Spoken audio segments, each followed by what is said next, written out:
সময় পেলে কথা বলা আর সময় বের করে কথা বলা, এই দুইটার মধ্যে অনেক পার্থক্য আছে। এটা হলো যার যার মনের একটা ব্যক্তিগত ব্যাপার।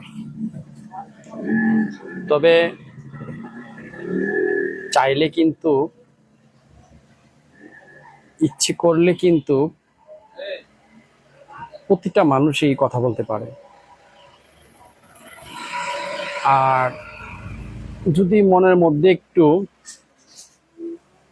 রাগ কিংবা একটু যার যার নিজের প্রতি একটা ইগো থাকে, তাহলে তখন ইচ্ছে করেই কথা বলে না। তো তো যাই হোক, কেউ রাগ নিয়ে কখনো থাকবেন না।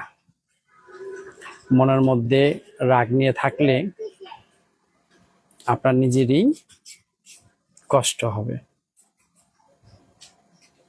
যা বলবেন মন খুলে হাসি খুশি ভাবে বলে যাবেন।